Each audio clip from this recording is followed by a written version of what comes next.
Good afternoon and welcome everybody. Hey Cosmic Rose and Tacky Corgi. How are y'all doing? Happy Monday.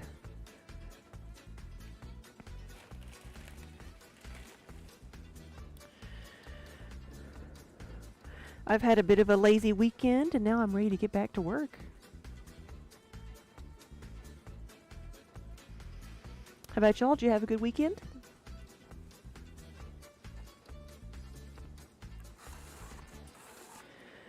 I'm going to be making mugs today because I got to make mugs all the time, right? But I'm going to be making my 20-ounce mugs, and I'm also going to be making maybe some of the 10-ounce mugs and some of the tankards. I've got to make some tankards too. So, and starting off, I think I'm going to make some of the health mugs, which are the like baby tankards. I can find them back here. I think it's what this is.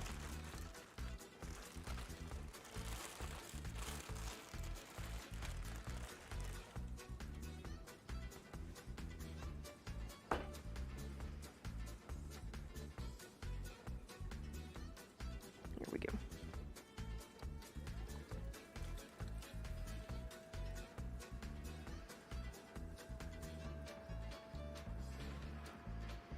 Here we go. So I said I'm gonna make the mana mugs. I've got to remember what I'm doing here. Leave a wider base.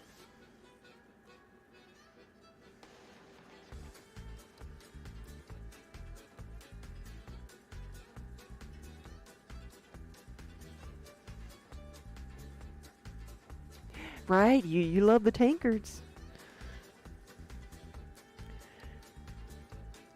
You've purchased several of them. I don't know if you have one for yourself. Do you have one for yourself, or do you give them all away as gifts?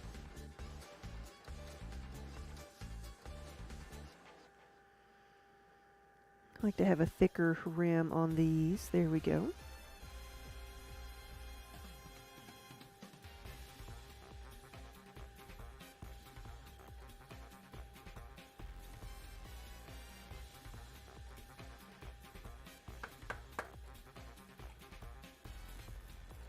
Lizard, hello.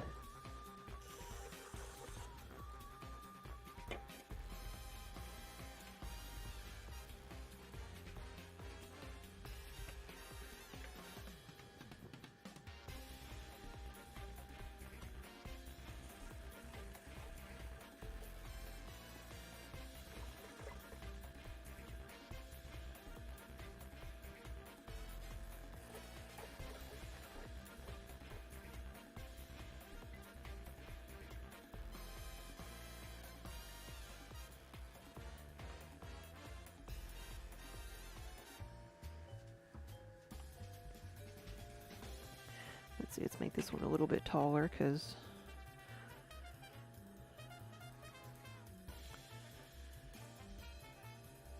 it needs to be 20 ounces.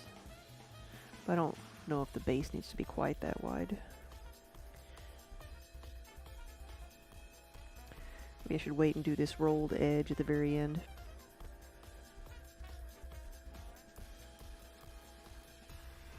What's that look like?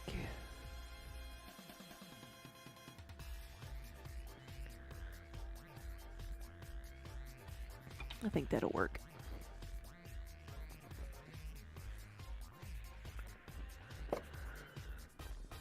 Where's all my tools? There we go.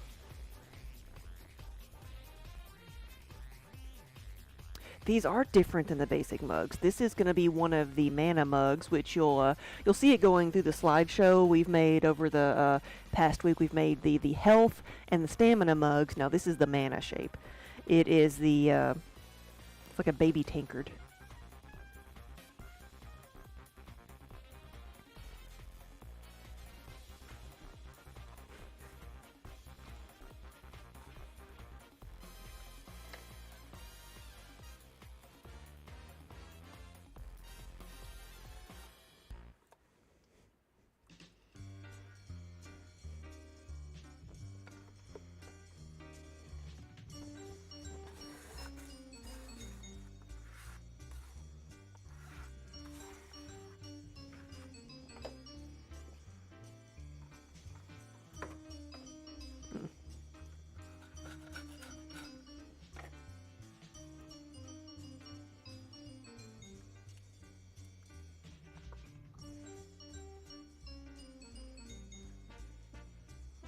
So this is one of the potion bottle mugs. Something else I've got to make is more of the potion bottles. And we're going to get some more clay in tomorrow, so, you know, so we can make Kiba's steps again, so he can get up and down off the table easily.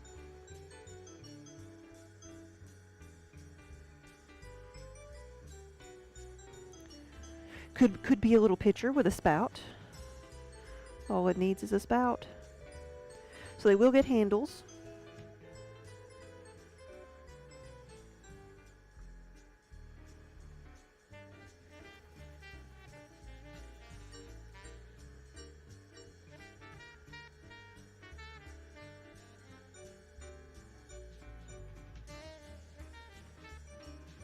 You like Kiba's box ladder? Yep.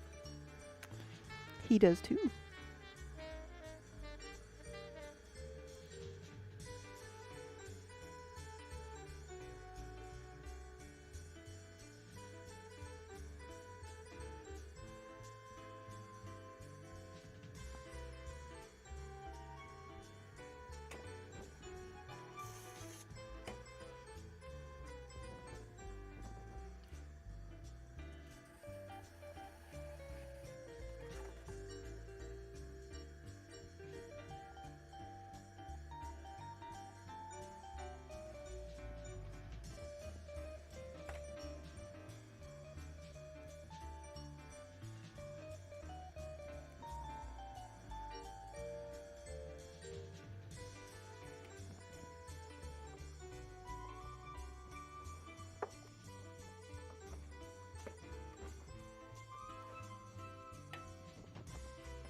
Oh yeah, Lizard said you were watching one of the older streams where I talked about how we developed the business. Say it's an interesting story. There are different ways for all crafters and freelancers. Yes, there are so many ways to do it. And that's what I try to tell people is like you can make a business out of being an artist. Whatever type of artist or craftsperson you are, it can be done. It is not the straightforward go work for a company, you know, and be told what to do job. It is definitely a small business. That's why I tell people if you want to make a living at it, like, and you're in school, like, definitely try to get a business degree or take business classes. Because that's what they don't really tell you in school is how to make a living at it. Besides being a teacher, which is a very, you know, viable option. But it's not for everybody.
Yeah, sometimes we call what our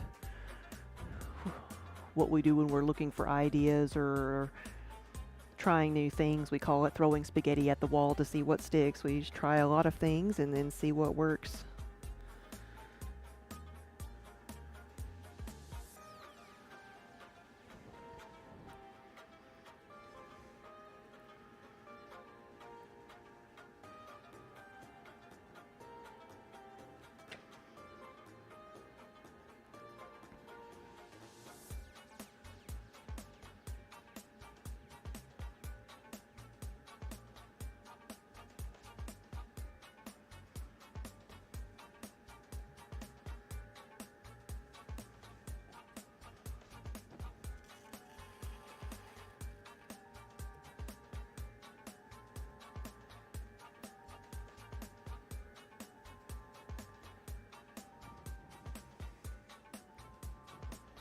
Yeah, the spaghetti strategy, yeah.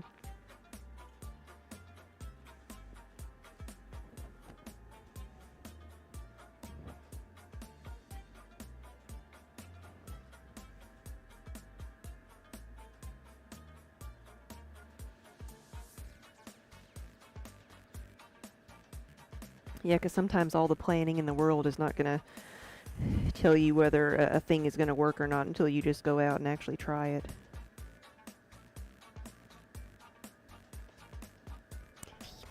Ah. This one may not make it. I may have pushed it too far. Let's see.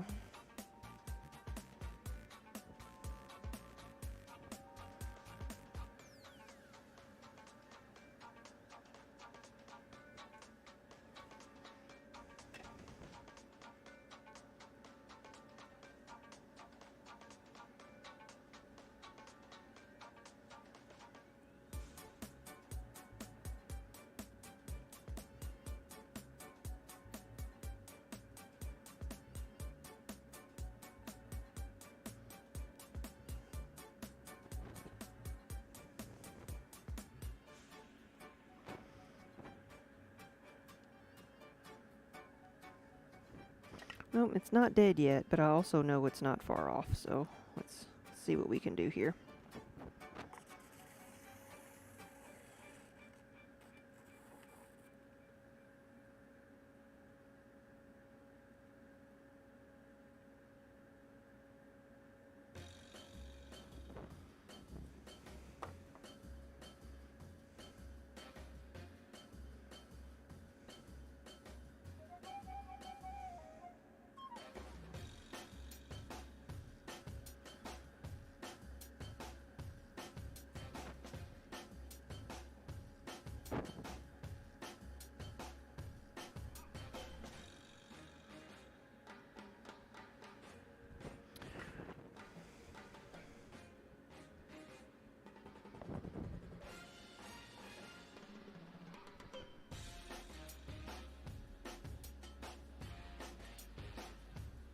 What do you think?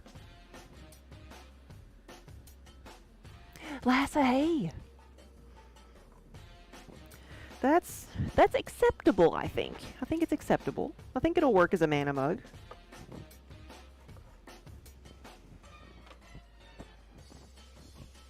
Just don't want to bump it too much.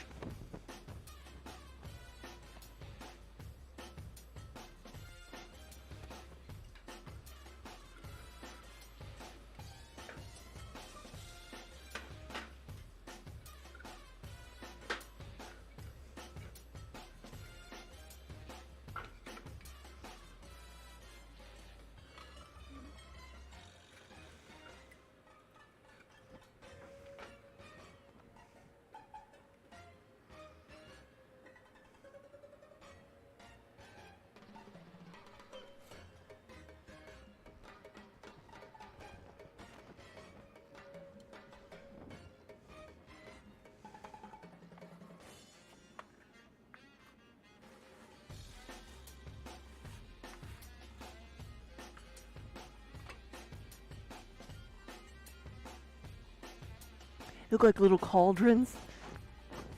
Well, I'm going for a potion bottle look.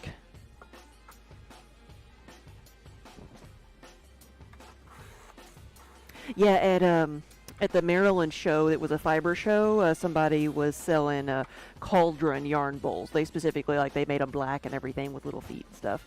I saw those.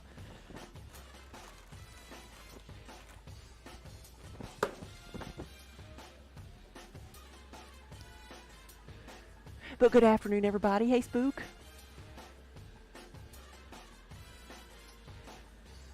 Yeah, welcome to the studio and happy Monday.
No, I need to do there's the little plate that goes on the bottom, so no, it's not ready to ship yet.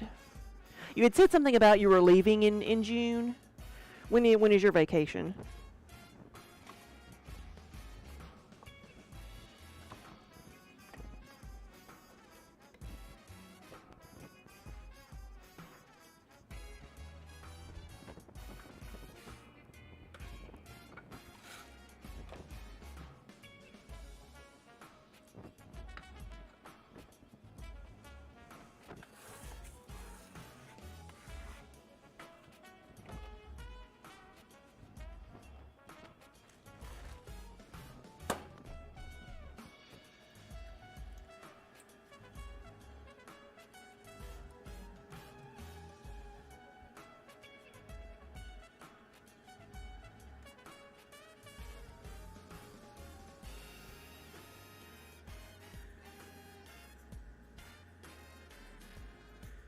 Okay, I'll just sit it out after that.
The right address, yes.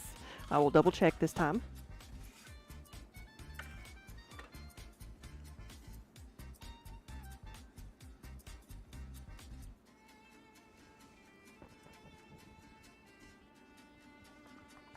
Well, this time you put the address in, so it's going to go to that one.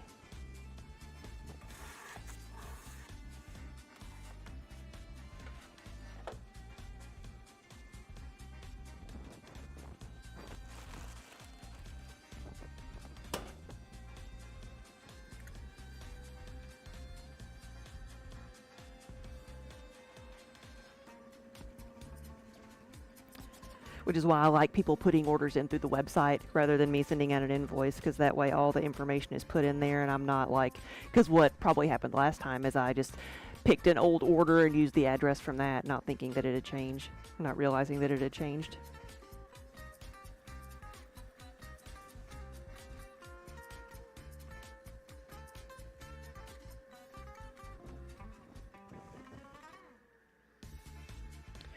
If you commissioned a container that needs a lid, what would the lid be made out of?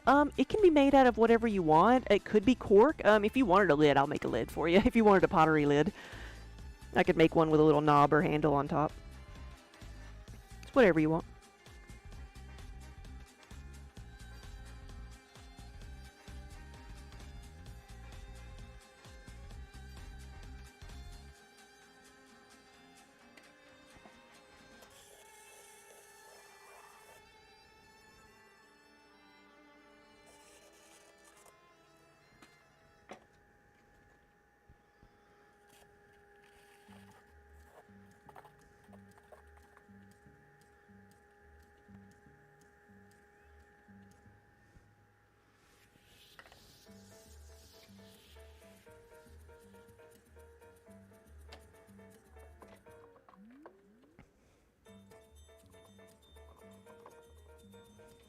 How do you make coffee mugs dishwasher safe? That is the type of clay that I use in the glaze. So it's not any like one special type. It's just the fact that the clay, when it's fired, it doesn't absorb water. So it's no longer porous. It's fired hot enough that it's not going to soak up water. And the same thing with the glaze. It's when it's the glaze and the clay are always going to expand and contract a little bit, but the glaze fits the clay body. So when it expands and contracts, when it heats up and cools down, like in the dishwasher, because it goes through really hot temperatures, the glaze is not going to crack. And the pots are not going to soak up all the water that's in there. That's what causes something to be not dishwasher safe, is because it will either soak up too much water and crack, or it can't stand all that changes in temperature.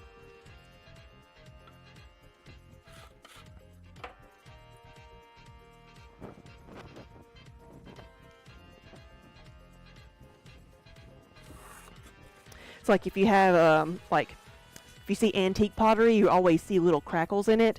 That's because over time, it doesn't usually happen in one sitting, but over time a pot will absorb moisture, and the glaze will start to crackle a bit. And while people have used crackled pottery for hundreds of years, right? It's just that now we know that bacteria grows in the little cracks, and you can't really get it fully clean. So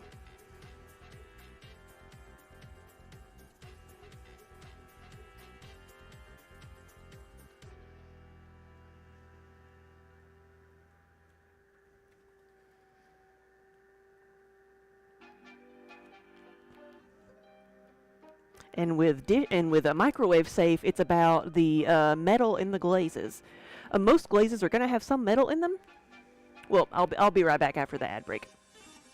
I need to get a drink anyway.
Alright, we're back.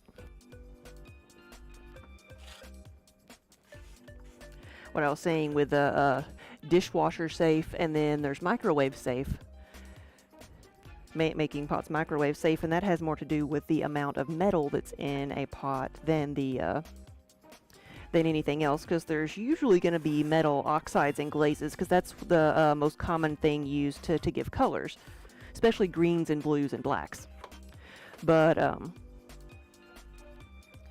But you have to make sure you don't have too much of the metal in there, so that, of course, the piece doesn't heat up and get too hot in the microwave.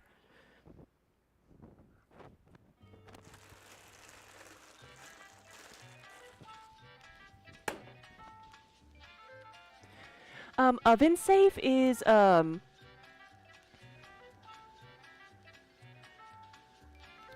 guess more along the same lines as the dishwasher, because most clays should be oven safe, because you can take them in and out of the oven because they've come in and out of a kiln already.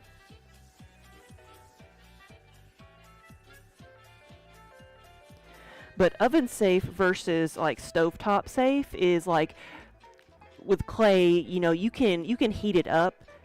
It can handle high temperatures. You just have to heat it up evenly. If you put it on the stove top, where it's only heating the bottom where the eye is, like, the top part's not gonna heat up and it's not gonna expand at the same rate, and that's what causes them to crack. So as long as it's heated up evenly, that's what matters.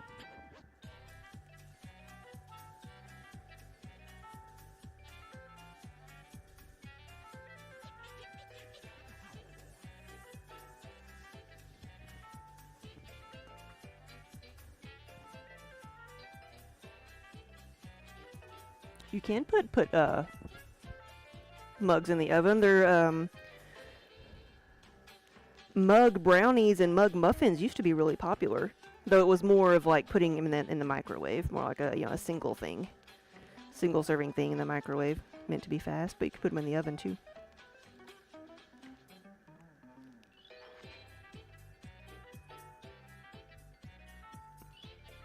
You had a ceramic dish in the oven and it broke. Wow. Okay, then maybe they're not all, but like, I cook with my pieces all the time.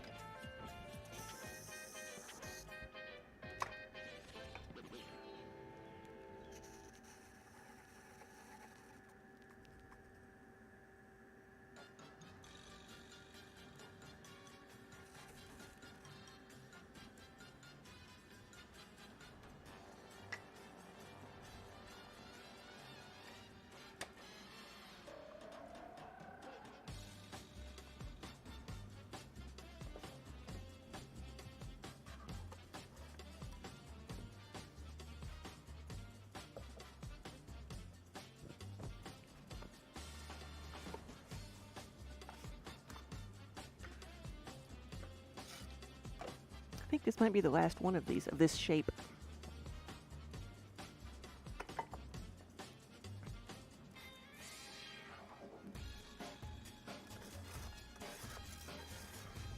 See, Spook, I'm trying to think of why would something have broken in the oven. Was it, like, put in there from the refrigerator, maybe?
Oh, Wonder Hamster.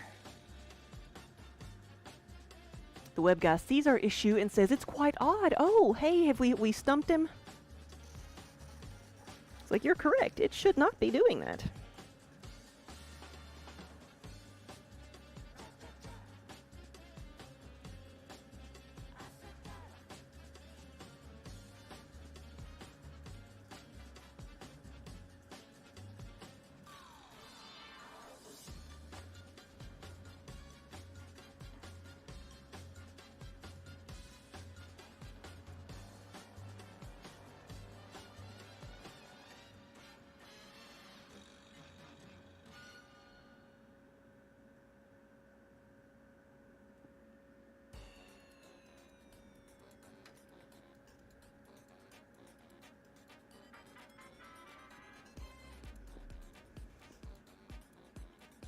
I'm using the rib of minor injury instead of the rib of death. Yes, for this one I was using a more rigid rib. The rib of death is still here. It's the blue one that I can't find, that is been lost somewhere under here, and I'll never see it again because it's the color of clay like everything else.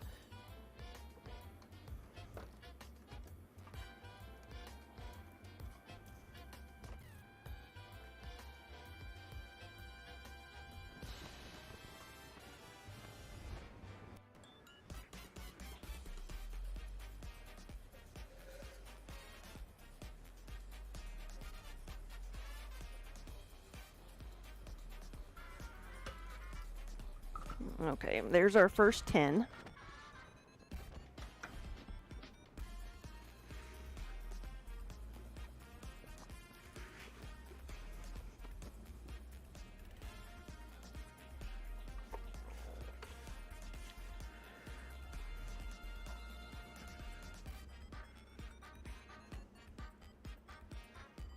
Could I find it if I cleaned and organized the studio? I don't know. That's a tall ask. Especially when I can just go get another one.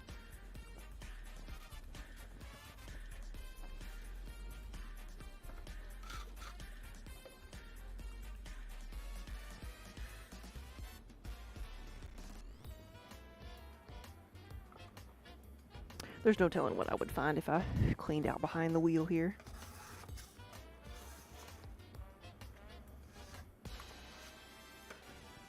All the tools I've been missing.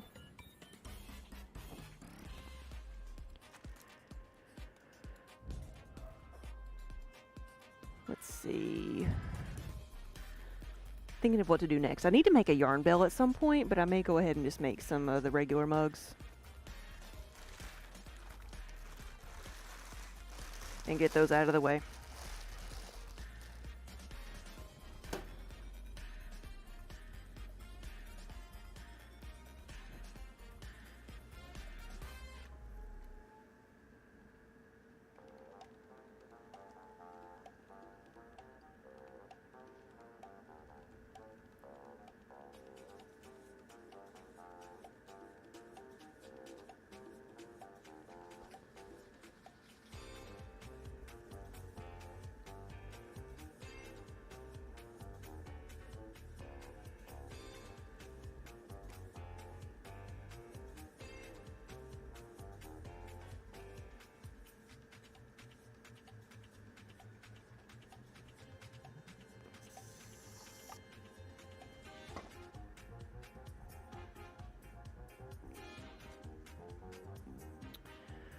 Let's see.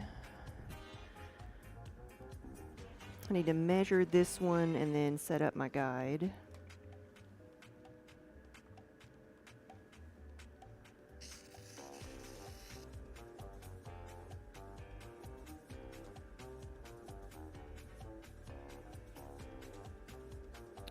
I'm going to shape it first and then make any adjustments afterwards. I'm going to see if I can guesstimate it to be the right size.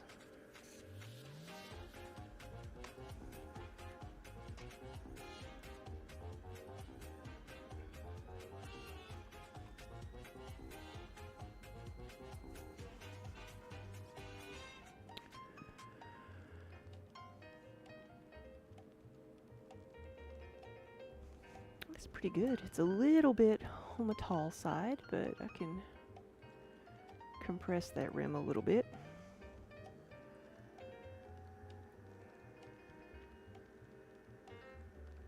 There we go. How much would it be to commission a Japanese style tea set? I would need to know, like, we would need to talk about like pictures and let me know exactly what you're talking about, but my teapots tend to run around 125, so it'd be at least 150 with the little cups to go with them. And then it would go up from there based on the, you know, the complexity of the design you're looking for.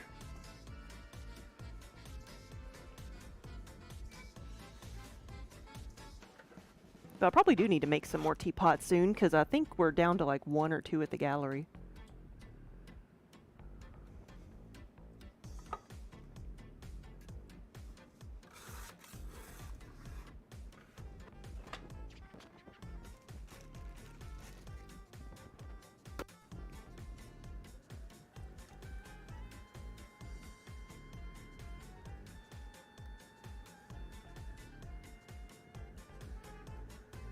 Che Max, thank you for the follow. Yeah, welcome everybody, and good afternoon. We are making it muggy in here today.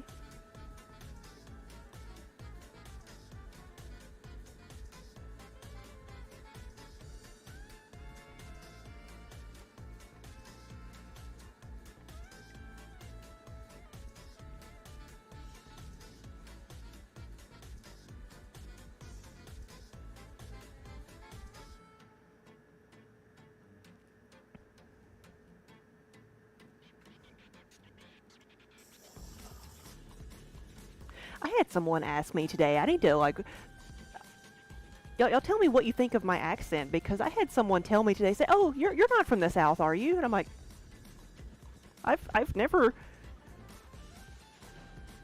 hidden my accent. I'm not even sure I would know how to.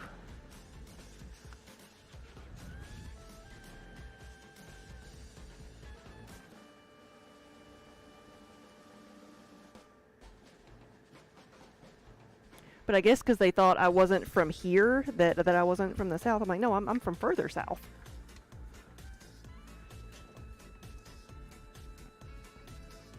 Need to go talk to my mother for a little while, because then my accent usually gets a lot deeper, a lot stronger.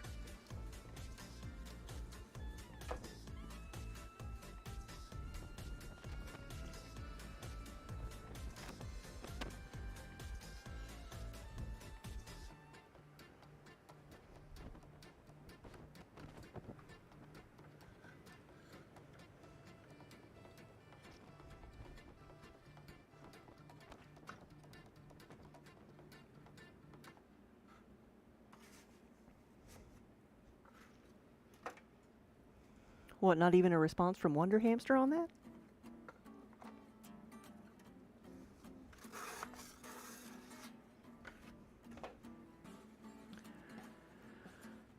Right, like, yeah, so you're from Virginia, so there's a Southern accent and there is a deep Southern accent. See, I think there are, I hope this is the right way to say it, there is a cultured or educated Southern accent, and then there's a rural, like, sometimes you can't understand, like, accent. And I think there's a difference in that. I guess one you would call more of an accent and one more of a dialect. One enunciates and one just like runs all the words together.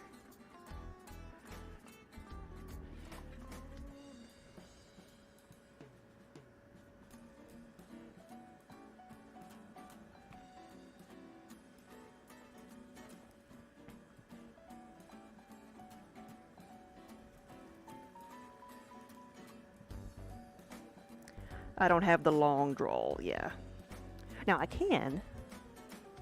And Daniel's right, like it does get worse when I'm around my family. My mother's side of the family, yeah.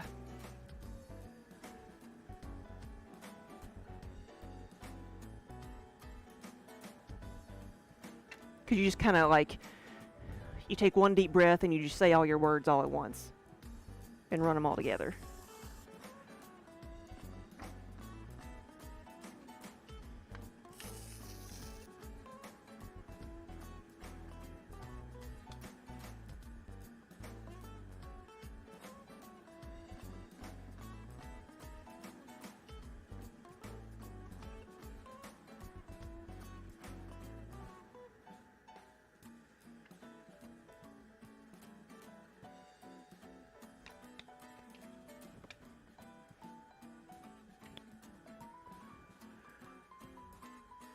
Your ex's grandma was from Oklahoma and had the slowest southern drawl ever, really. She couldn't get through telling a story because it took so long, and she either forgot the point or you stopped listening. Oh.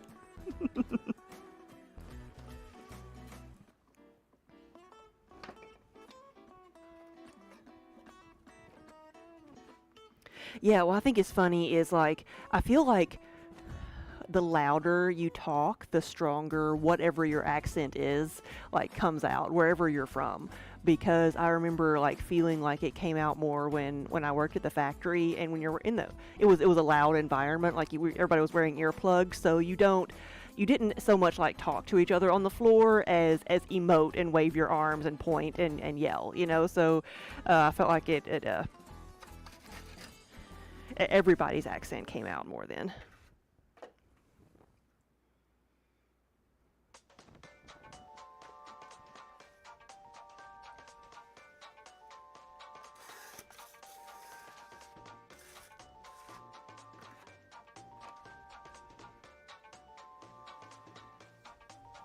And being from Tennessee, I always like would laugh when people around here would have the nerve to like make fun of my accent for things that I would very specific things that I would say when I'm like, "Have you listened to yourself? You're making fun of me."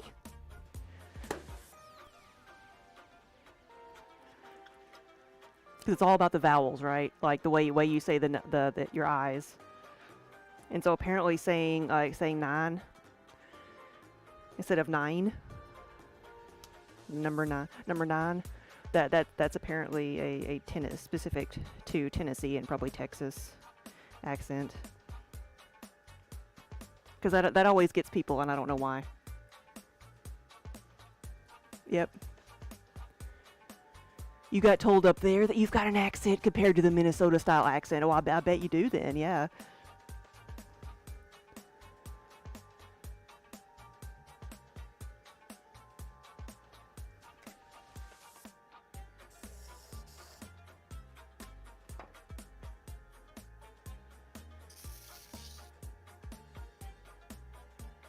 And Daniel always likes to make fun of me, so I have to think about when I say oil, because I want to say like I need to go get an oil change in the car. That's how it just naturally comes out.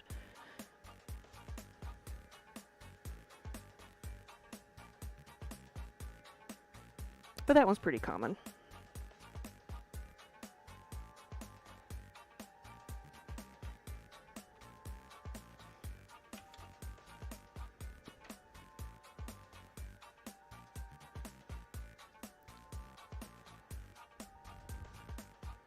Oh, Corgi, apparently you say a boot.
IQ Workshop, thank you for the raid.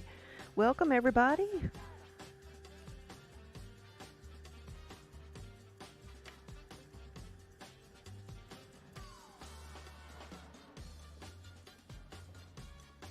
Happy Monday.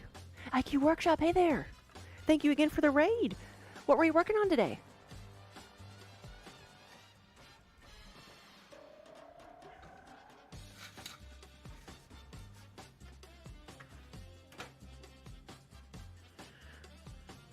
Hold on, let me, got somebody in here. Let me see what we got going on. I will be right back.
All right, now we're in ad break.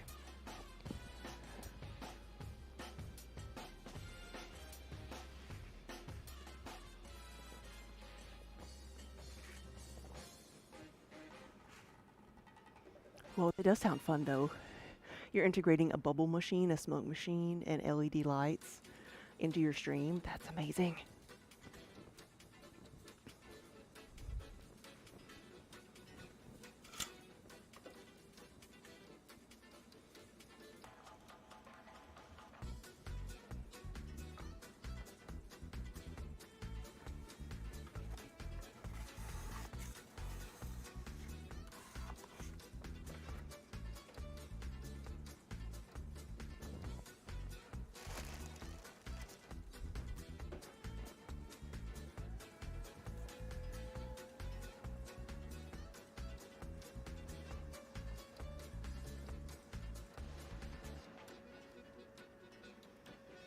All right, welcome back, everybody. I had somebody contact me because they needed a place to fire some of their pieces. So they brought them in, and I bisque fired them, and they were coming to pick them up.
But I love that they were working on making like a bubble machine and smoke machine trigger off of channel points. That's awesome.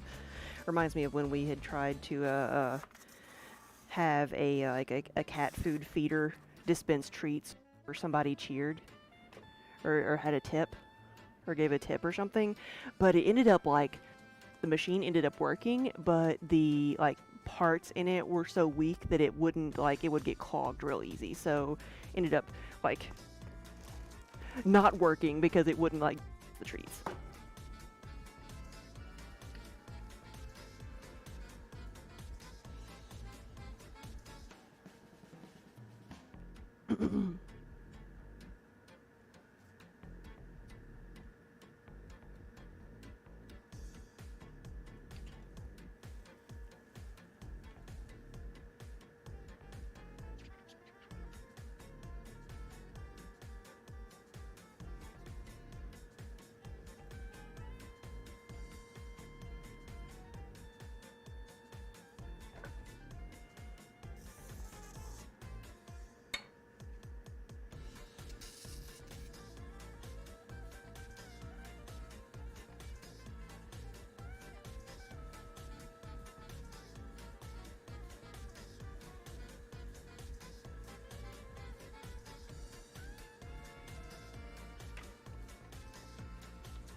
So for these guys, I think I only want to do maybe 35 of these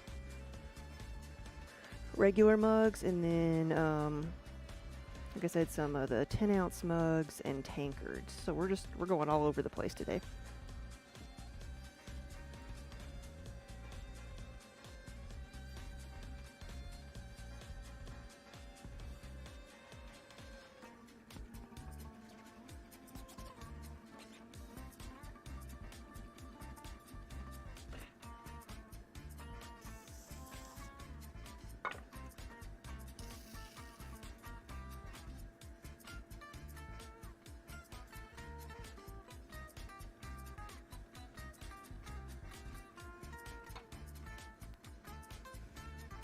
Reaper Minis, hey, thank you for the raid. Welcome, everybody.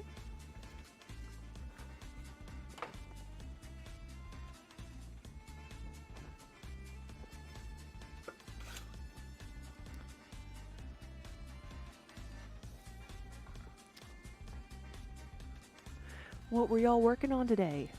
Will I get to see any of y'all over at Origins or Gen Con?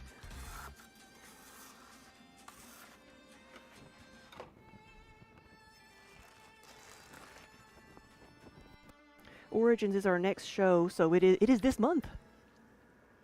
It is in a few weeks. And it's a gaming convention.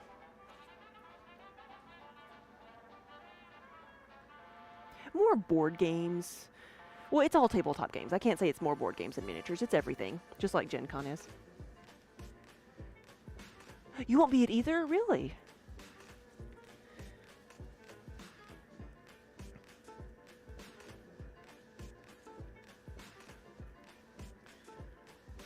You want to go to Dragon Con? Yeah, we'll be there too. That's the last of them.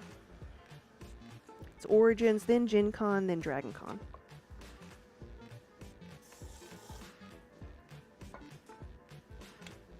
It is overwhelming, it is, especially now, like, there's so much to do. But if you get, like, into one of the side tracks, it calms down a lot. But just trying to get from one place to another is an event.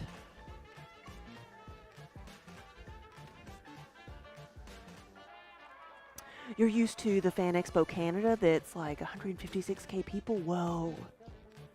We did a Fan Expo in New Orleans this year, and we're looking at the one up in Cleveland, though it is... I think that would be for next year.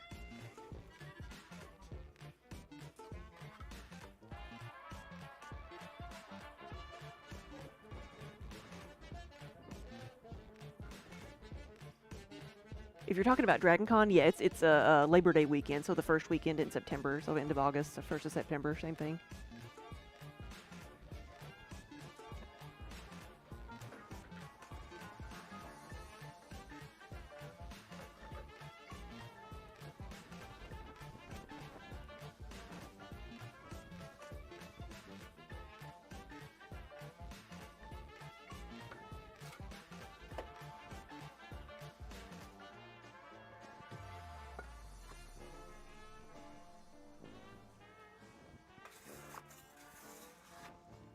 Oh, Spook, nice. You got to go in once for free. How long ago was that?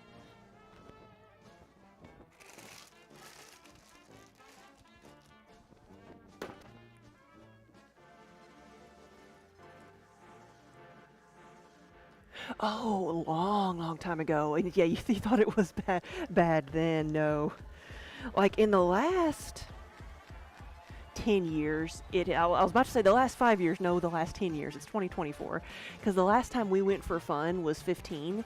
And then we were there last year as a vendor. And it has just grown to be so much bigger than it was. And it was already busy then and, like, reaching capacity. So it's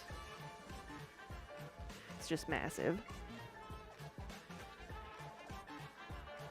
And it's the same thing with Gen Con too. It's just, pop culture and gaming have become so much more mainstream and accessible.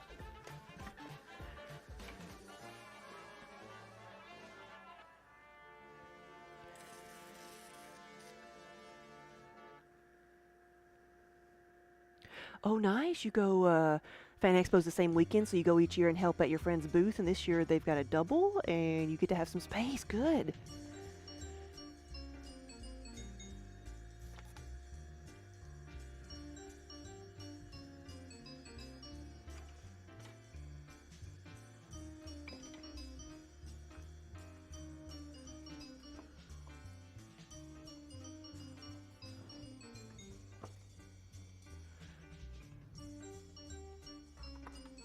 Hey, Crimson Sheep. Montag, I don't know that word. What does that mean?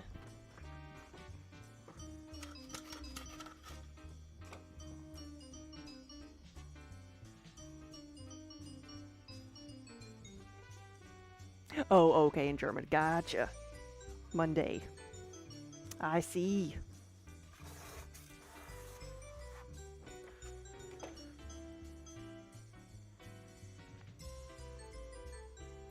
Yeah, the booth you had in the vendor hall was like 5K for the 4 days. Yeah, for a double booth.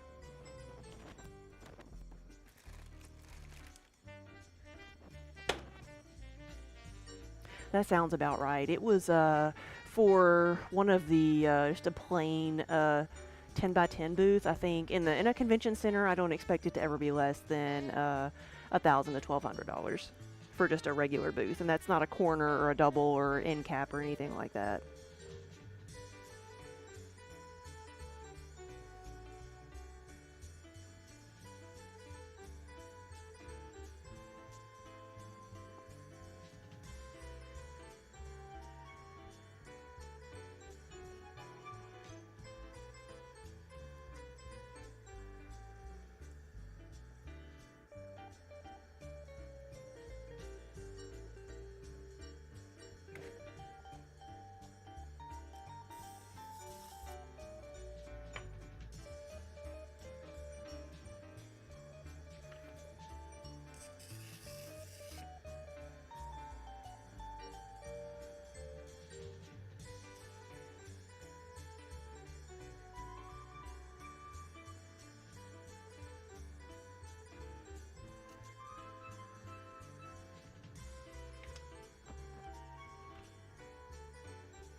Ninja, yes. Send email me pictures and anything you want me to know about like what you're looking for,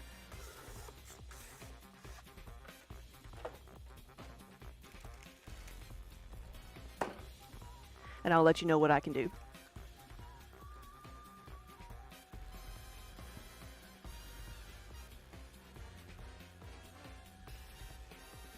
Oh, really? She went for instead of doing the vendor hall, she went to Artist Alley, and she found it better there. Wow.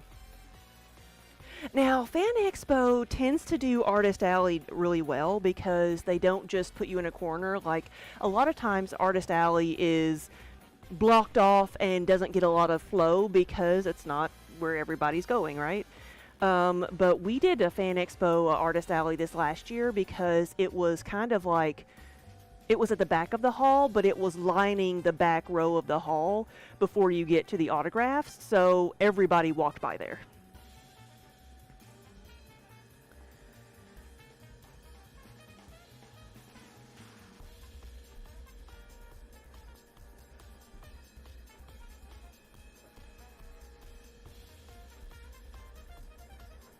But a lot of times, artist alleys will limit you to one booth, and if you want more than one, you have to go to onto the show floor. But Fan Expo does offer you like a double artist alley booth, and there's some of the few that do that. At Origins, we're in the artist alley booth, but they've done the same thing. They've made an entire row of the artist alley instead of just having it be in the corner.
Come on, stay with me. Stay with me.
You're done eating, so you're gonna take us with you on your tablet. We're going on an adventure.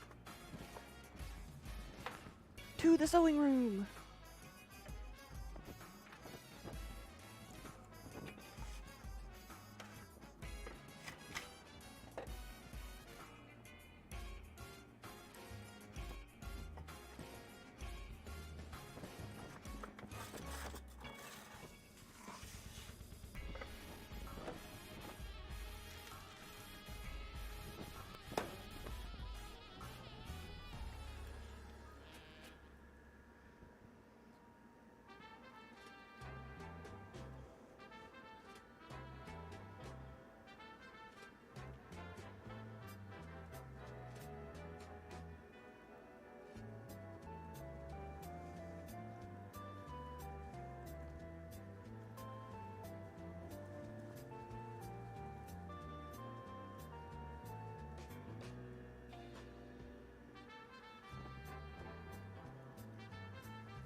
All right, Ninja, thank you. I'll take a look at it and get back with you.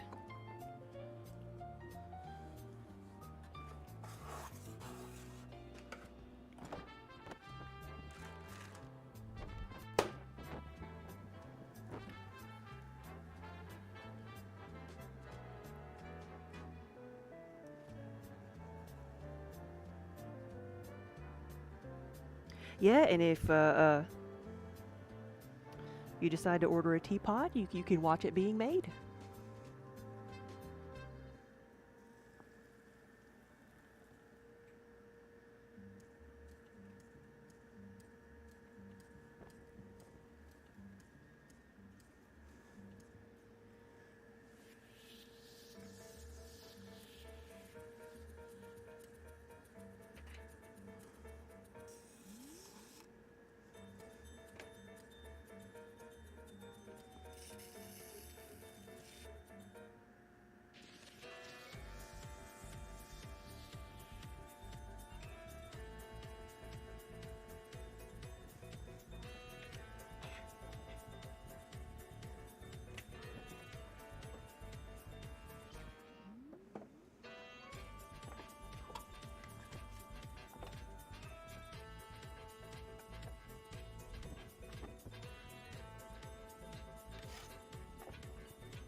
Whoop, come on.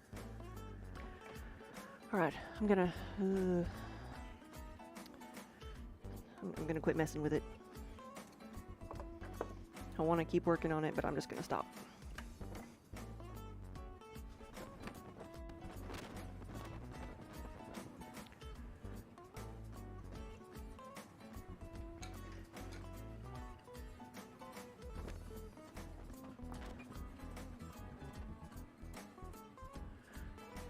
$27, $28 is what we have.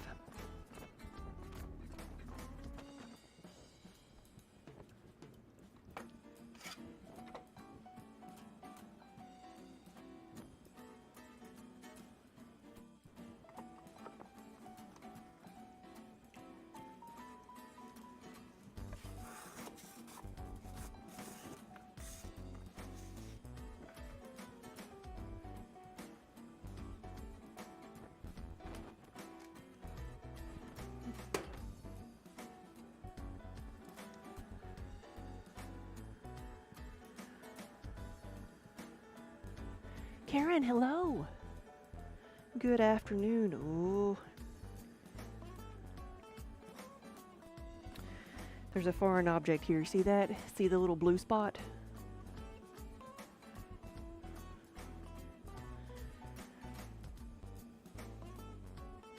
It's part of a little scrubby that I use to clean the pots up. Got into the pug mill. Hopefully it wasn't that much of it.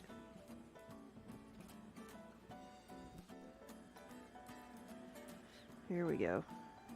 Yeah, welcome from wherever you are watching today. We are multi-streaming on Twitch and YouTube and Facebook and Kick.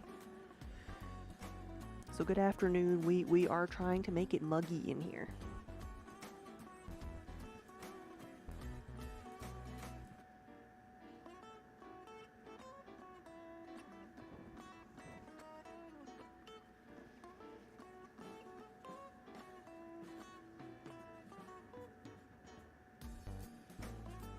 It was a pretty big chunk.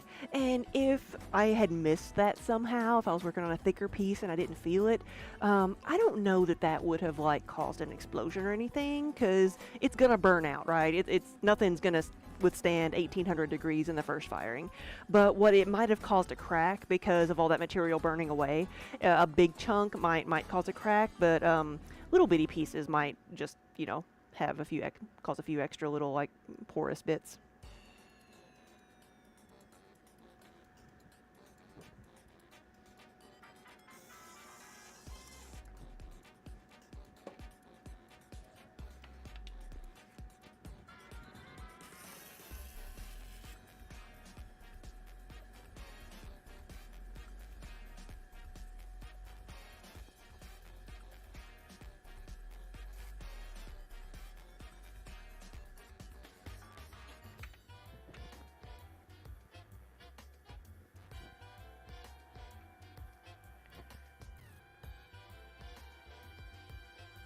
Do I only do 3 pulls? It depends. Depends on how good the pull is, right?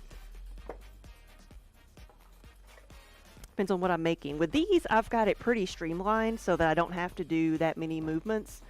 But with other things, I might have to do more. Depends on how tall, how much clay I'm using. How tall the piece is and everything. This is only 1 pound of clay. See if that's level.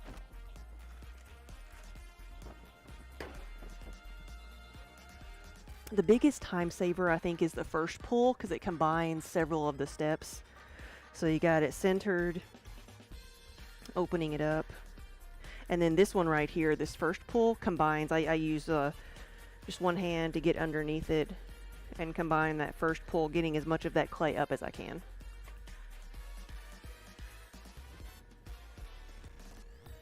And then we get under it here and give it some more height.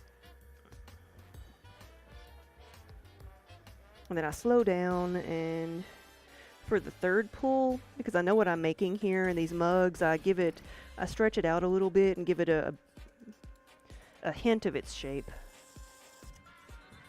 Trim that little bit off, and then use my rib here to give it its final shape. Now this one is a little bit too tall. And add some more water.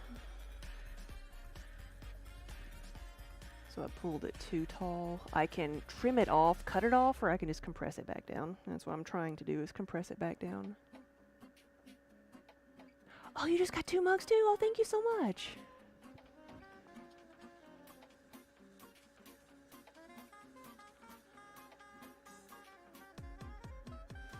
We'll reshape it a bit. Here we go. You got a geek and a nerd. Nice. Did you get some of the ones in stock, or did you choose your colors? Choose different colors.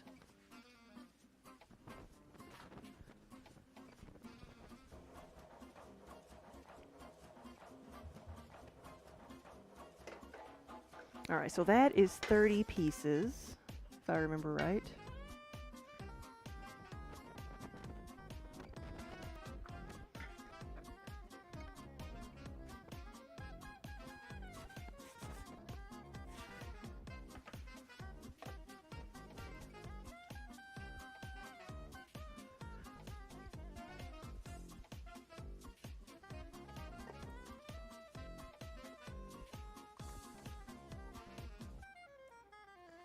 Right, am I here unsupervised? I don't have any of the cats. They have Kiba's in the front of the studio in the front window, sunning himself. That's where he is. Or at least that was the last time I saw him. That's where he was.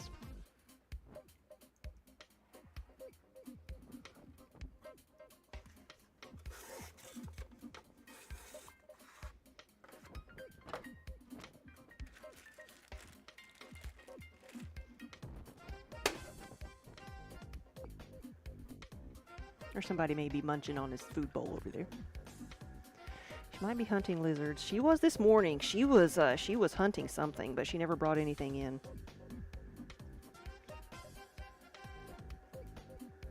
She was ignoring me as hard as she could when I was calling her to come in.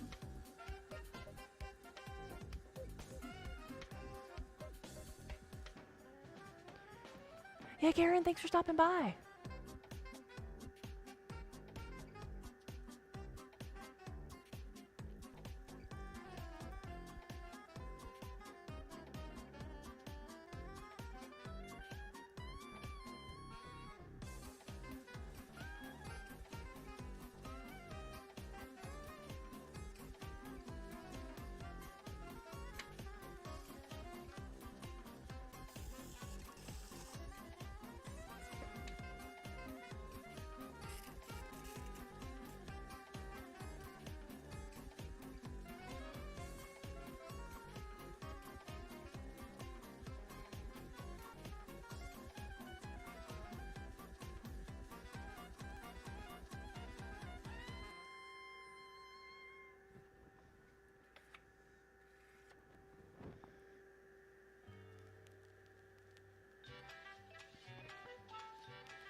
Right, see ya.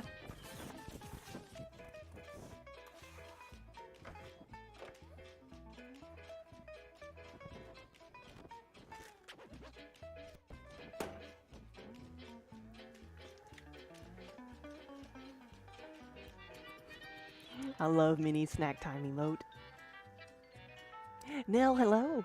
Good afternoon. We got representation everywhere. We got people chatting on Twitch and YouTube and Kick today.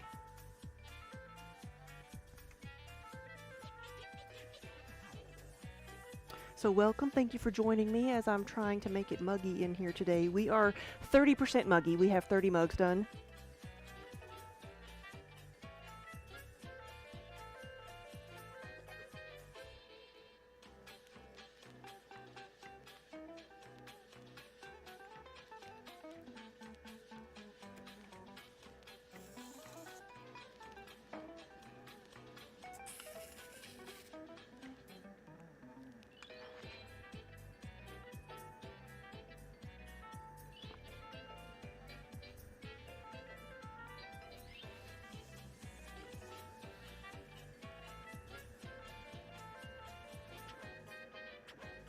There we go.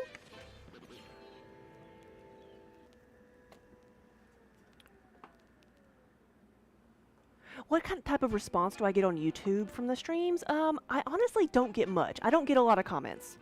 So what I've found from the other places, I get some comments off of Kick when I'm live. Haven't gotten much attention on YouTube, but on Facebook, I tend to get a lot of views, but not a lot of comments. So still the comments, and I mean, I've been on Twitch for so long now. That's where everybody comes to see what I'm doing, but people kind of pop in and out on the other channels.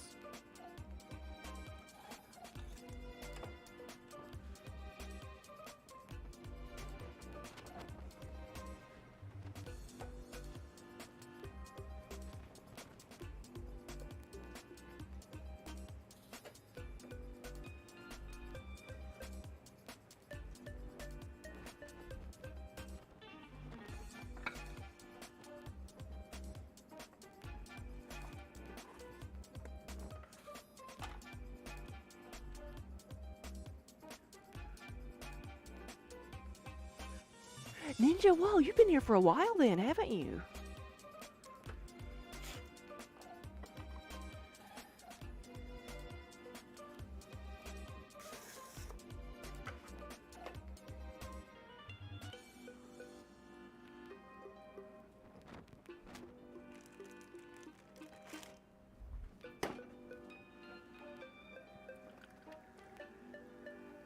"7 years, 7 months, 13 days. Spook, you've been following for 5 years, 2 months and 10 days.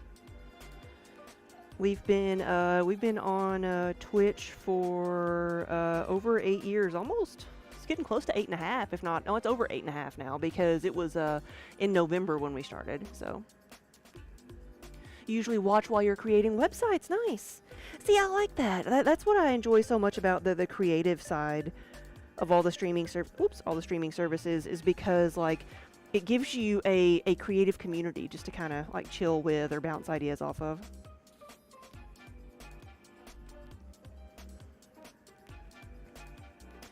And a bit too much pressure there.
Whoa, what is all this?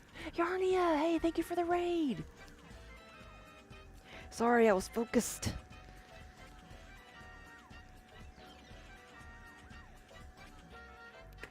Good afternoon, everybody.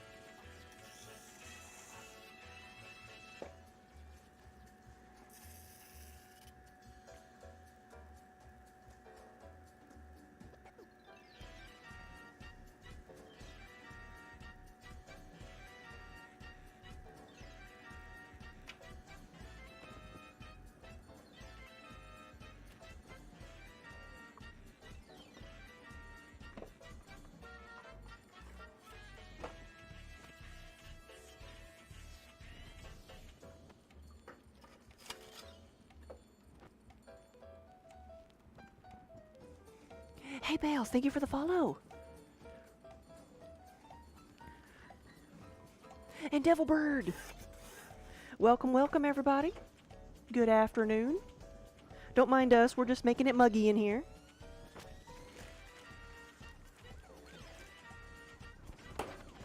Yarnia, what were you working on? How was your stream? Where I am unsupervised today.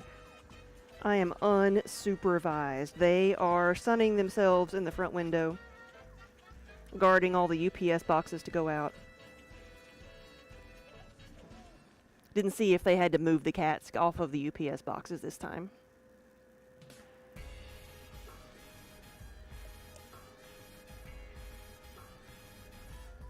One time he came in, because we have the same UPS guy every day, he came in and told me, he's like, the other day I had to move that cat. I had to move the cat off the boxes. He wouldn't move. I got poked at him. I tried to nudge him off, but he would not move. He was in his sunny spot, and that was his box and his spot. I had to pick him up. And what gets me is he said, it wasn't that little one with the bell. It was the big one. He knows the cats. Oh, that's your supervisors. Oh, so many. So pretty. We just have 2 here. We have 5 at home, but only 2 studio supervisors.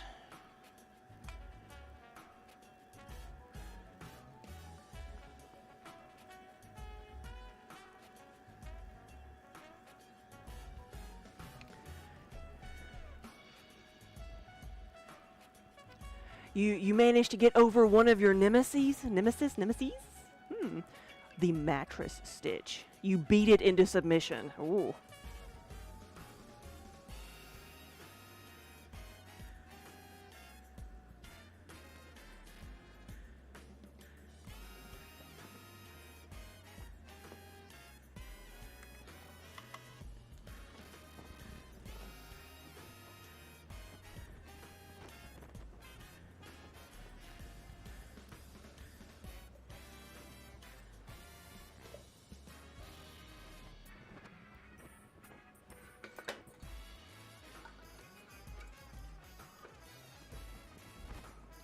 We have 36 so far. Looks like I've got about 10 more of these I can do as far as like this size.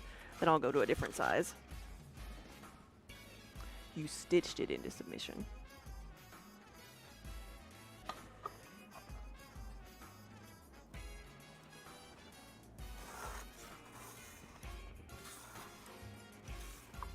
Now, are these...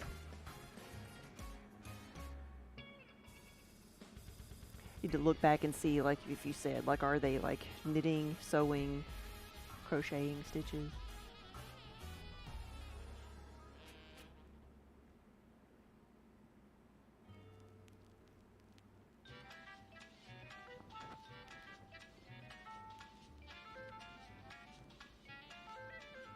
Just had to pop my neck.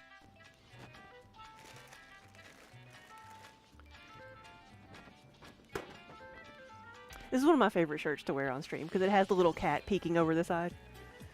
That's how I need to like pick out my my t-shirt. Do they have a cat that peeks around the top of the apron?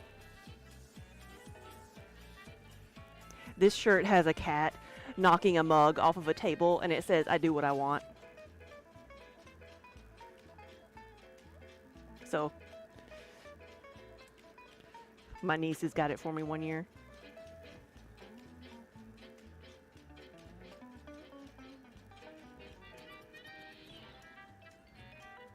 Oh, I know. T-Turtle. I have several T-Turtle tees as well.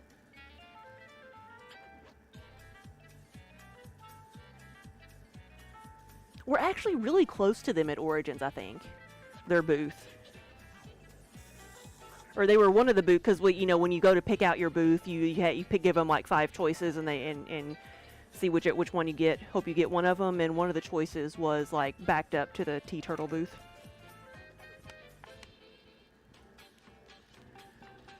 So am I prepping for an event, or are these for the shop? A little bit of both. So in a couple of weeks we have Origins, which is the gaming convention up in Columbus, Ohio.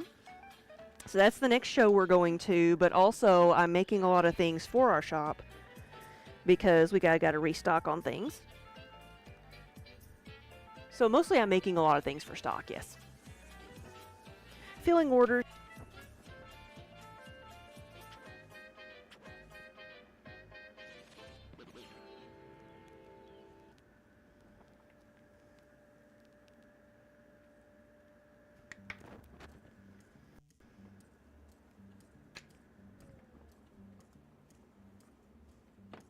We had 2 shows this last month. One of them really big. It was the Maryland Sheep and Wool show, so that was a pretty big one.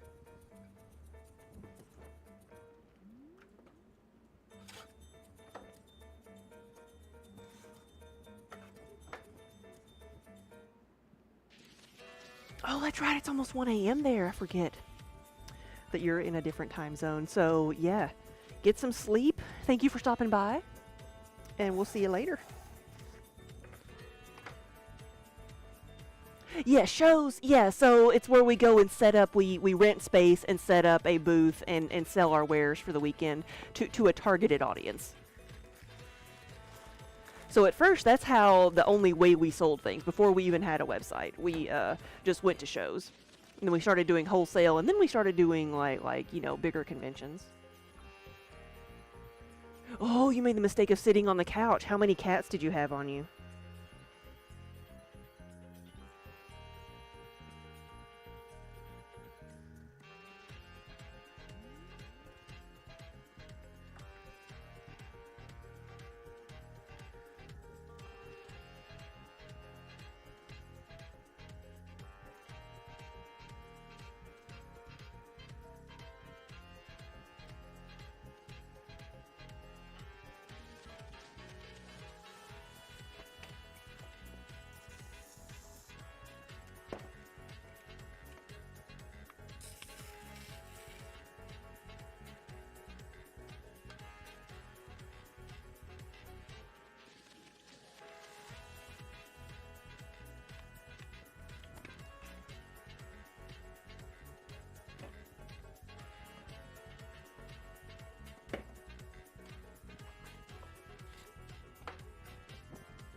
Just the queen, just Miss Isabeau.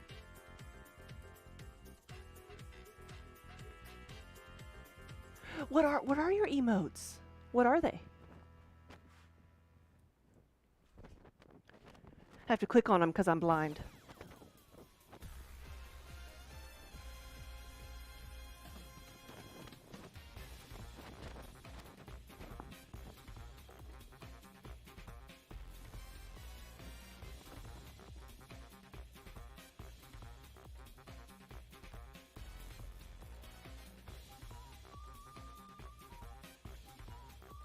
Aw.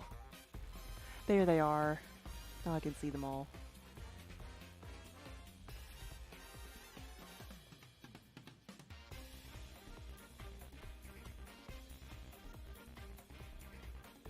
They're little balls of yarn with bows. Yarnette. Your avatar. Yarnette. I love it.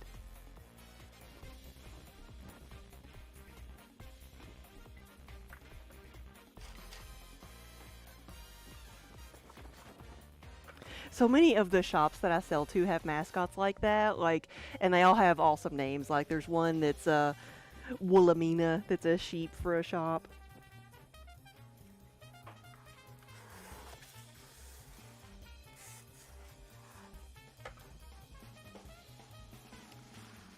Oh, she's a doll in real life, made from scratch and gifted to you. That is so sweet.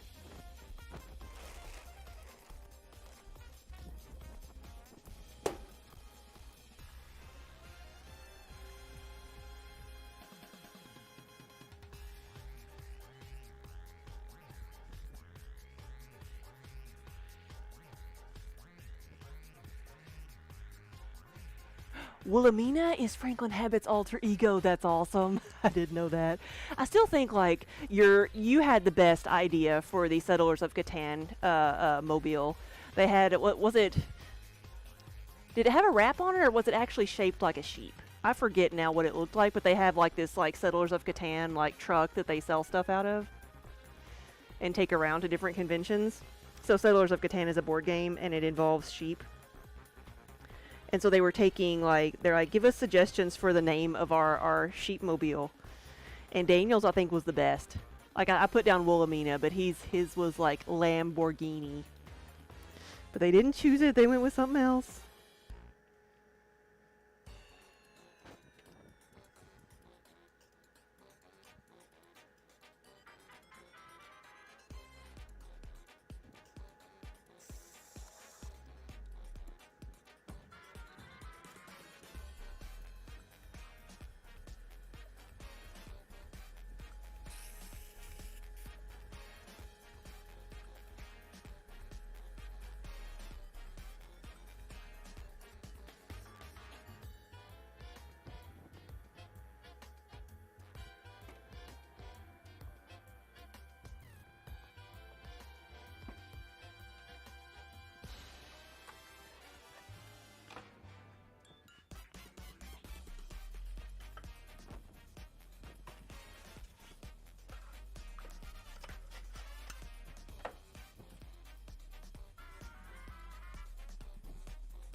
You forgot about the Lamborghini.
So we now have 40 pieces.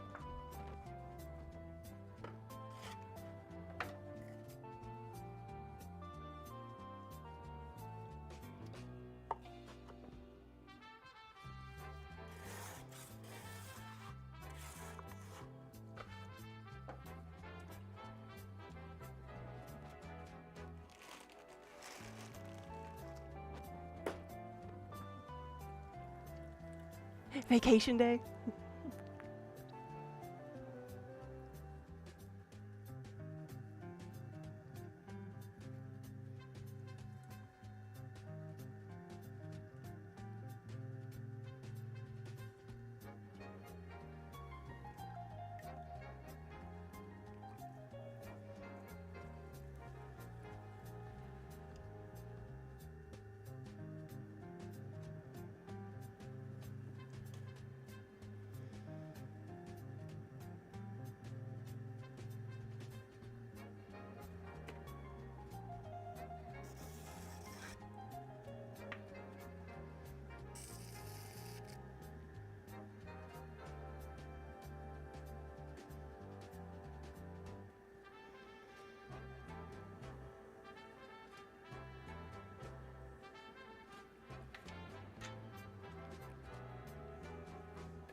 Wonder Hamster, did you hear the question that someone asked me earlier?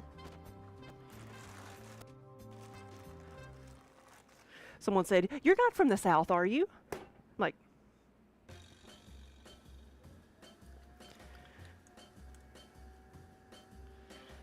it's like I didn't think my accent was subtle in any way.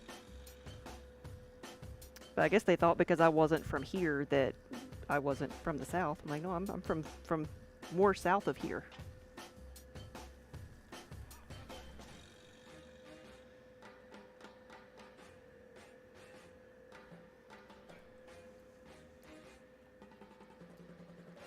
I guess I need to talk to Mama more often.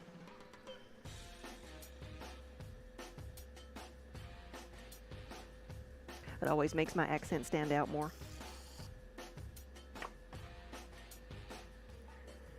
Not as south as some. True.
Okay, I got. Ooh, that's a little bit fast. But we can get this centered and then slow it down a little bit. I've got 3 more of this size, and then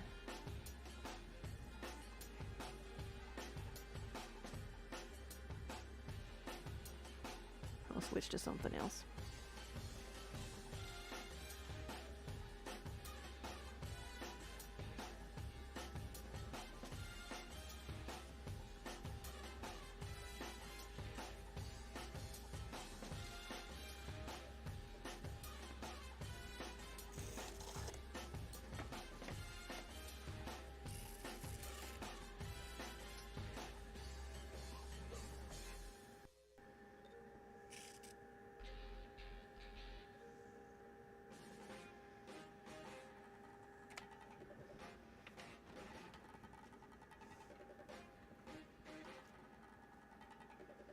Frickin' hello.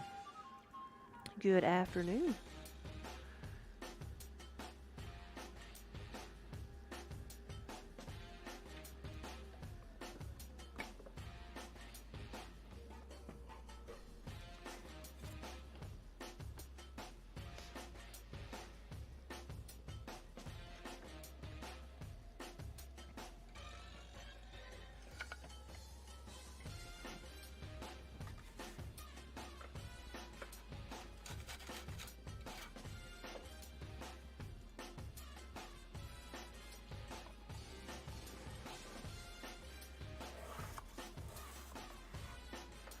Now I'm remembering that I need to make something besides a mug with this amount of clay, so let's see.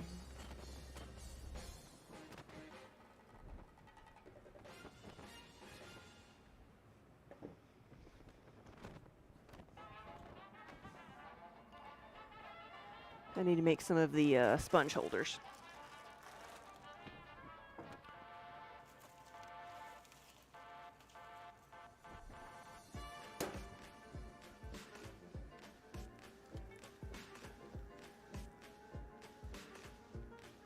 Starts off the same way,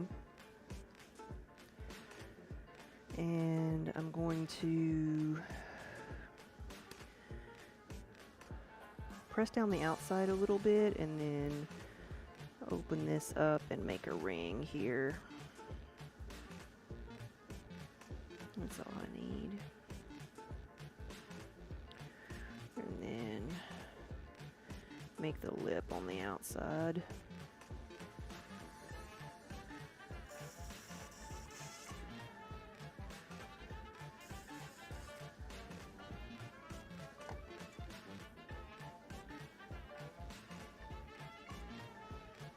So I just made a little top hat.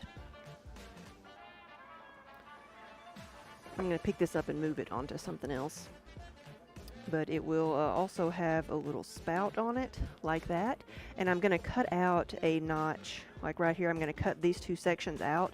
And so it'll be a place to set a sponge to let it drain, like when you're washing dishes and stuff.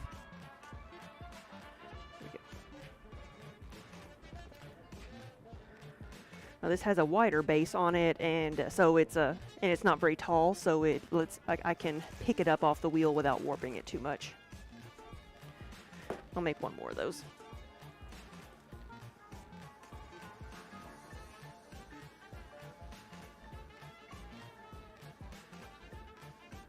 So the outside and then the inside.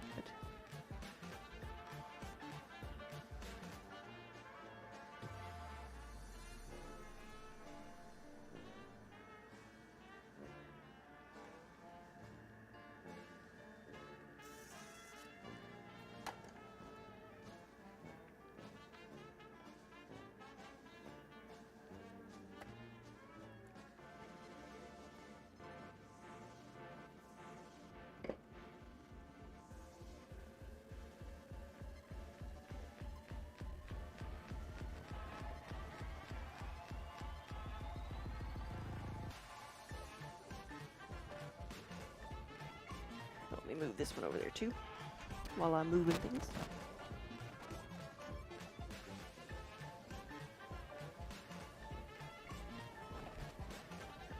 And while I'm doing this, I need to make a few little small notions dishes.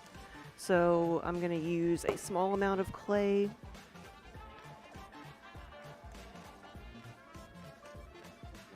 To make some little plates.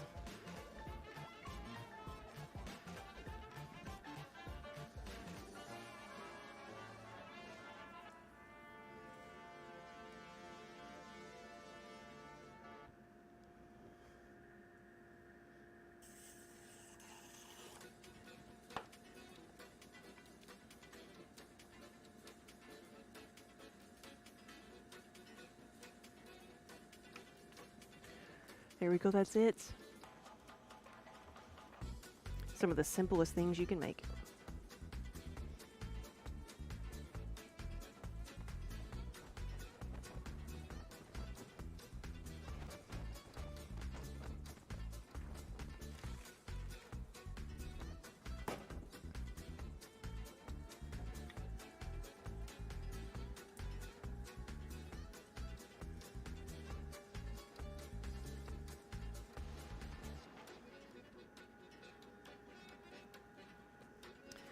That might be a bit too thin, but we'll see.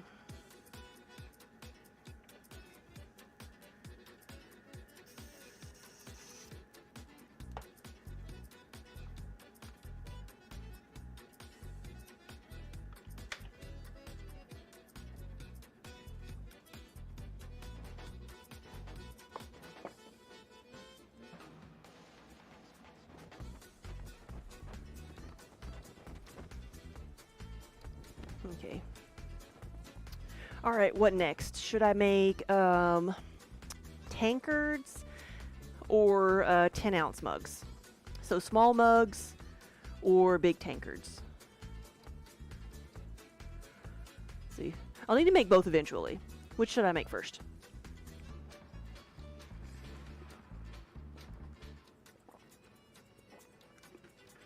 And don't forget to hydrate.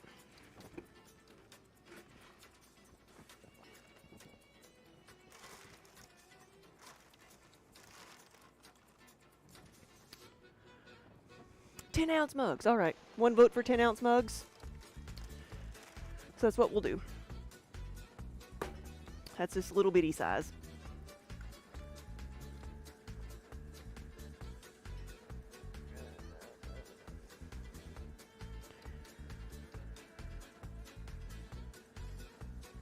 Now, the first one I'm going to make is going to be kind of like a tankard. So, surprise, it was both.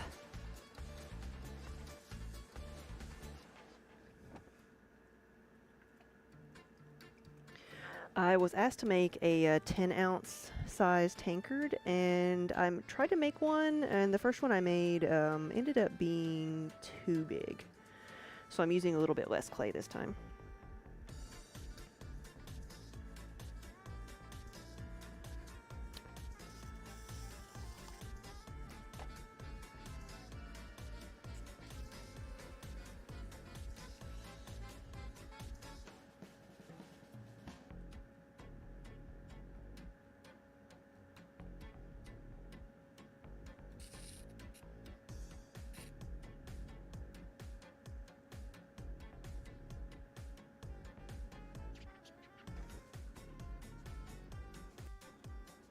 Yeah, I'll show you the difference in the sizes.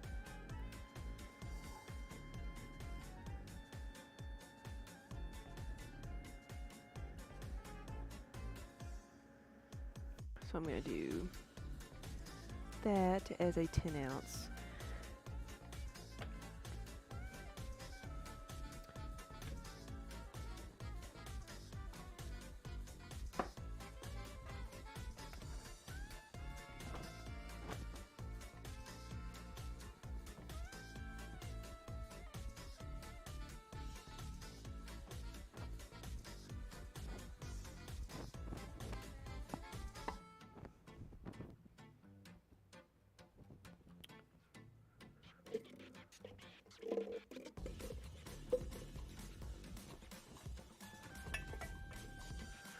Ounce and 20-ounce size.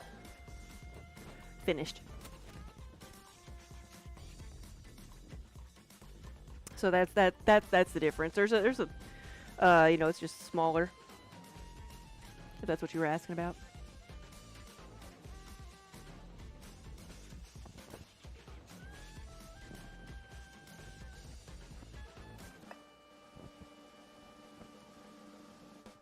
I know it's a baby mug.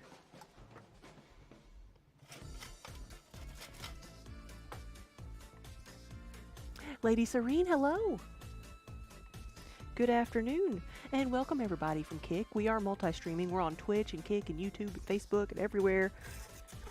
So if you see me answering questions or talking about something and you don't, you can't follow it, it's probably because it's on. I'm answering questions from another platform. I've got everything up at once.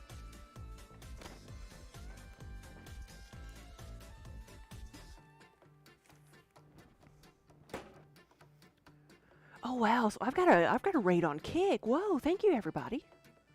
Welcome in. Hey, Loki. I can genuinely blame Loki this time for that raid. Well, thank you.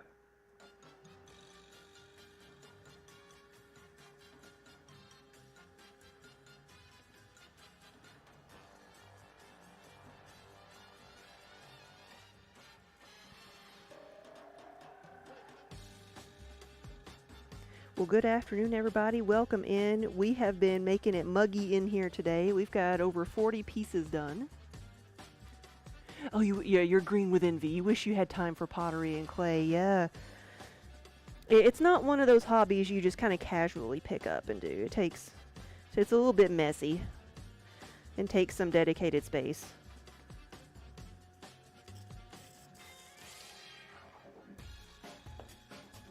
Now this is the first of the 10-ounce mugs, so I'm going to have to measure this one.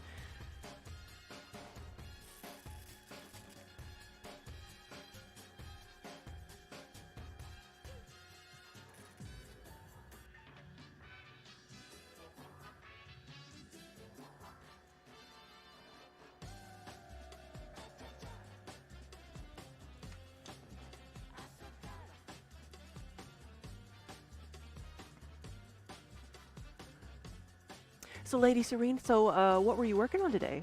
How was your stream? Let's see how tall this is.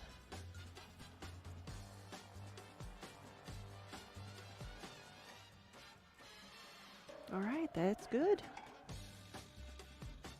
I'm gonna adjust my guide. Okay.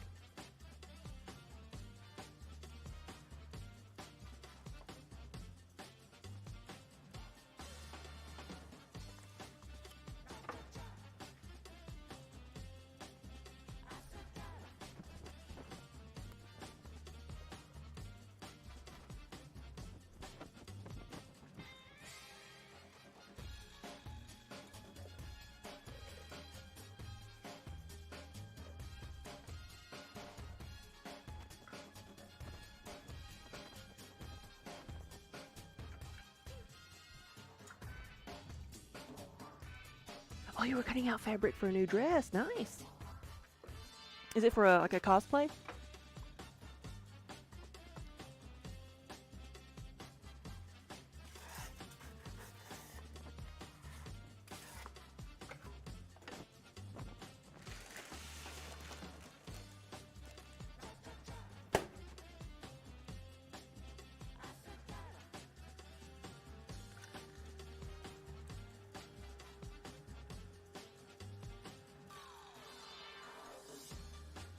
Well, I'm here making things, stocking up for a show, so got a list of things that I need to make.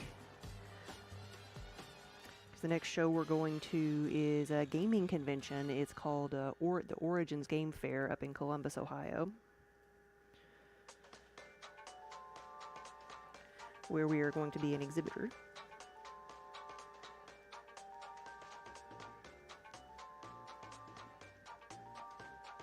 Loki, you're out of here. Yeah, thanks for stopping by.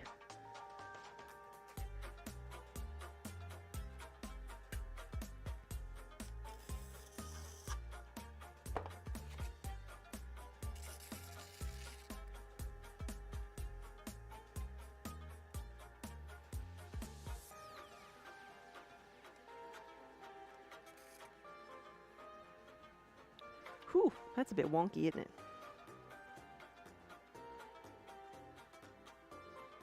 Try to calm that RAM down a bit.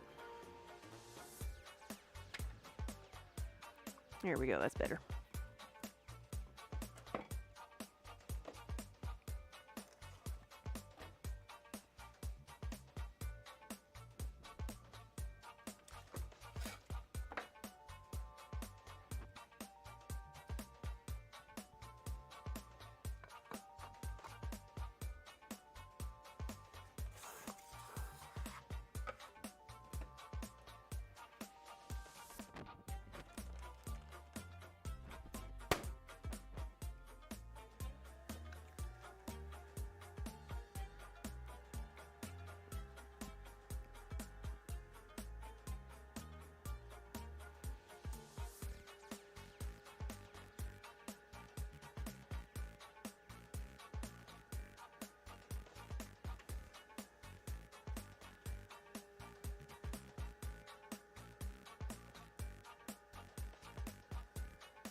Do I ever get bored making the same thing over and over?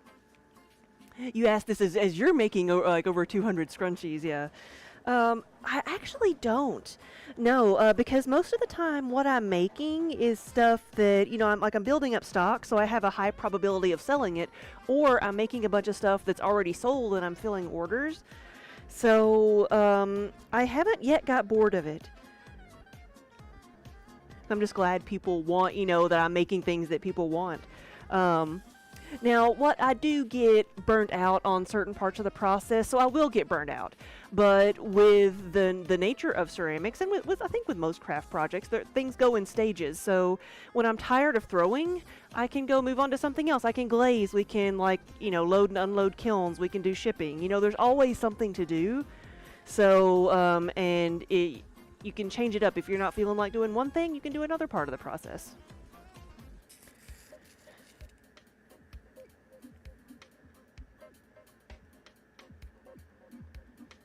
And I think I learned to do a lot of that when I was still working at the factory. Like I learned how to compartmentalize and break up time to be most efficient, because when I got off of a midnight shift, I still needed to get something done, but I saved the tasks that didn't require as much thought for when I was on midnight shift. Whereas when I'm on day shift or afternoons, that's when I do the throwing and the things I need to concentrate on.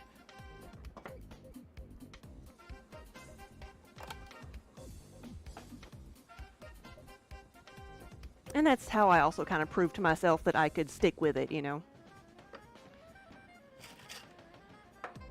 I have the self-discipline to still, come out and work on orders and such and make things when I'm, just got off of a midnight shift, then I think I can do it on a daily basis.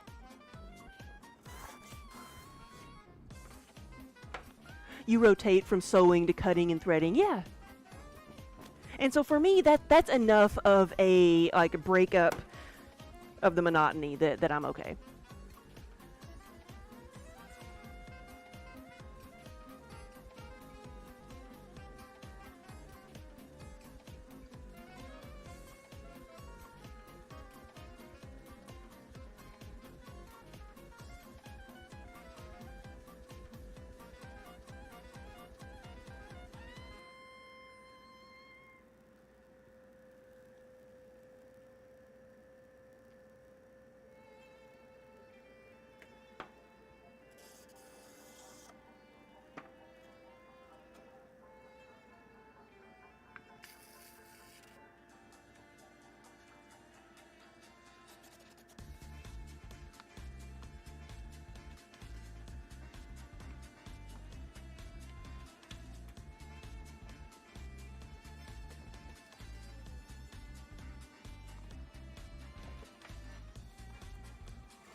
This one's a bit wobbly.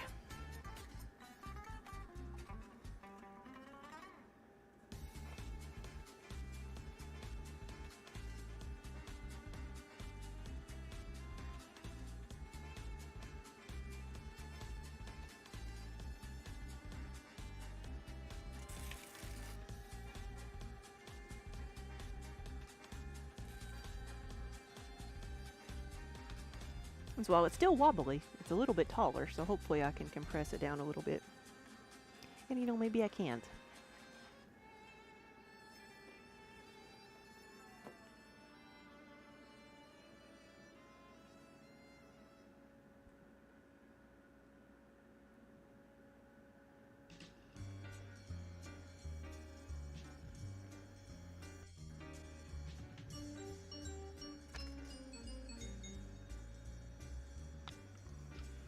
Alright. It's good enough. I'm going to quit messing with it before I kill it.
And we were talking earlier about, do I ever get bored of making the multiples like this? And as I'm here zoning out to them, I think one of the reasons I really also don't mind making multiples is because it is very relaxing. It is very therapeutic to do the repetitive motions over and over again. And so it's soothing.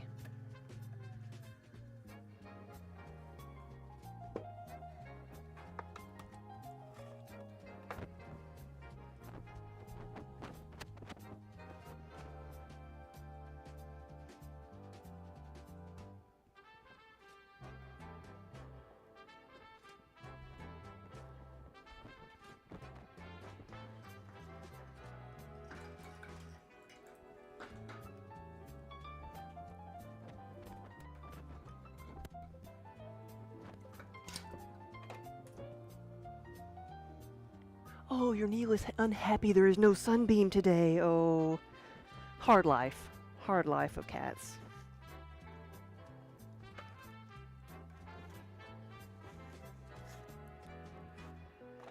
It's like Kiba, I had to get him out from under my neighbor's car where he was napping earlier today. I'm like, can't you find a better place to nap? Don't you have many, many more other options than that?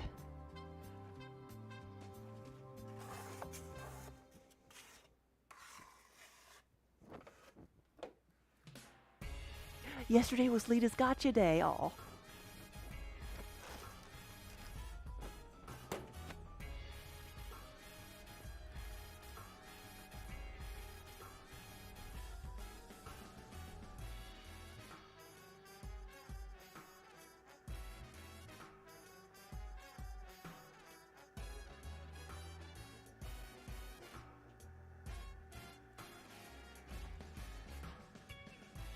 Oh, you've had her for that long. Whoa.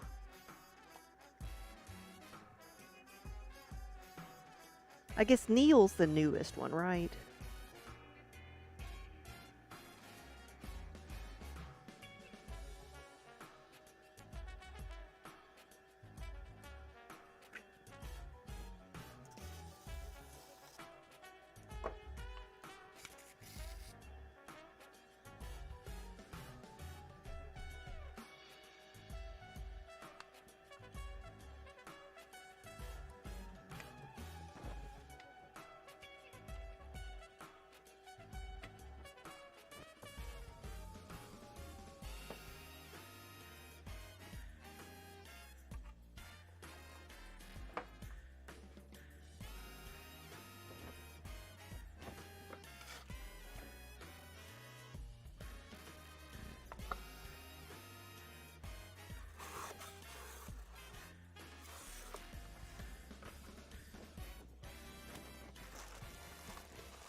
Ooh, that's not centered at all, was it?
Ooh, Spook, yeah, get some foods. I'm about to do the same thing.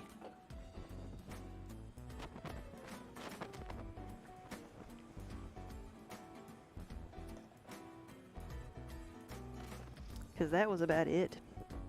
I'm at 60, so that's a good stopping point. Gonna be able to get cleaned up and then give the cat some treats and then head home.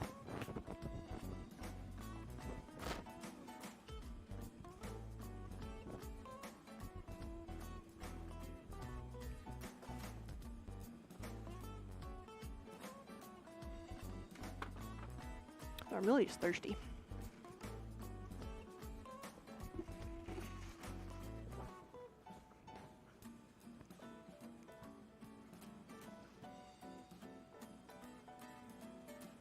So we made the mana mugs, some of the 20-ounce mugs, and some of the 10-ounce mugs, and a few odds and ends today. So we got more than 60 pieces, but we've got 60 mugs. So we made it 60% muggy in here. That's not too bad.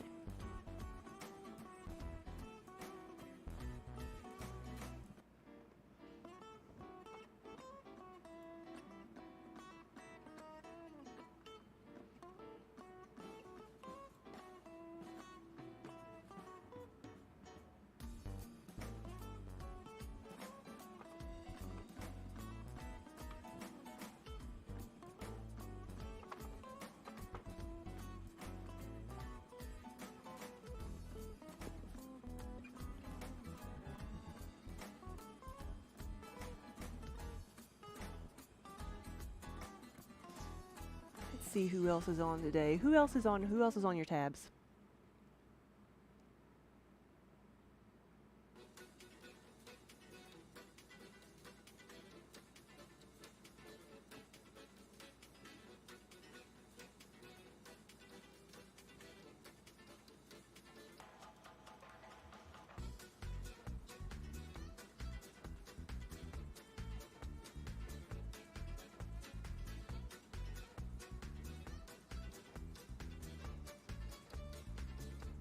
Go see what Brox is doing.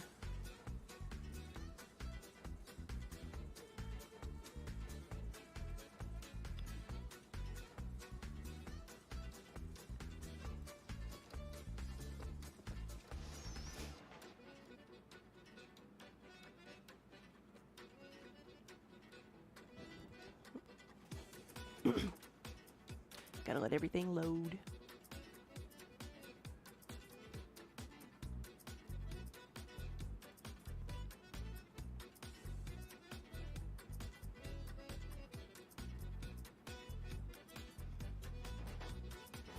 Ooh, that's a good one. You got a violinist playing.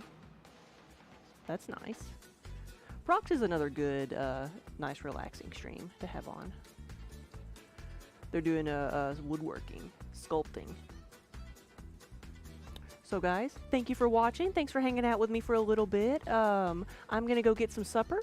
Have a good rest of your evening, and I will be back again tomorrow. Maybe doing more of the same, and maybe doing some glazing. I haven't decided yet. So,